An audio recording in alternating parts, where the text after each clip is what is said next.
Darren. Okay, good news. When we look at the smoke situation for today, we're going to start clearing it out. Watch the stronger westerly flow start to take the bulk of the smoke and move it that way. And then on Monday, a front comes through with a little bit of rain for us and gets rid of all of it. So there is no spare the air alert for today. It's the first time we could say that it's really since Tuesday. And Tuesday we probably should have had one anyway. Okay, if we take a look at the marine layer, there it is. It's out there. So we're waking up to kind of that layer cake. We've got the marine layer. It's a little hazy. The clouds, the low clouds, will melt back by late afternoon, but the high clouds are going to show up today. So it'll still look a bit hazy. You're going to have some high clouds.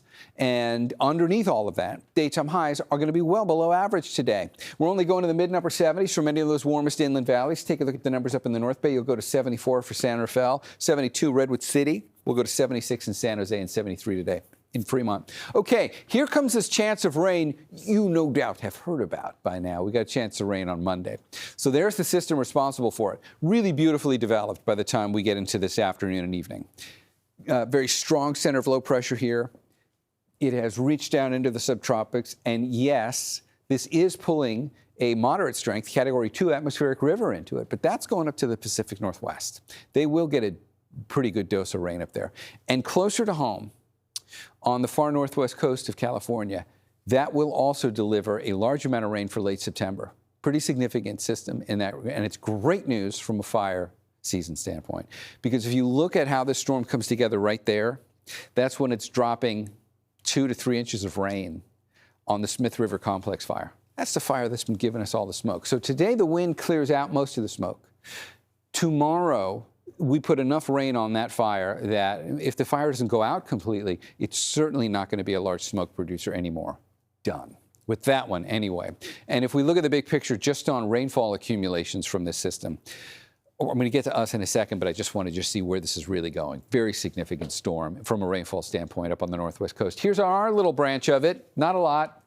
Little bit of it just grazes through the North Bay. So we'll pick up about 1/10 of an inch of rain through Sonoma and maybe Marin counties, and that's about it. As we get to midnight on Monday, we see some of the dynamics bring a little bit of rain perhaps down to the Golden Gate.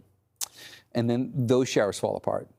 Don't have any rain in the forecast for San Jose from this. By the time it gets down to you in terms of the cold front aspect of this, where the best bet for rain would be, there's not enough left. And it's also Tuesday early morning by that point. So I don't have rain in the forecast for places like the Tri-Valley or the Santa Clara Valley, maybe 1/100 of an inch. You might get a drop, but it's not really going to be significant rain. By the way, those are today's daytime highs. We looked at those at the top of the hour and the bottom of the hour. We'll do it again as we do on these morning shows. There's your 7-day forecast.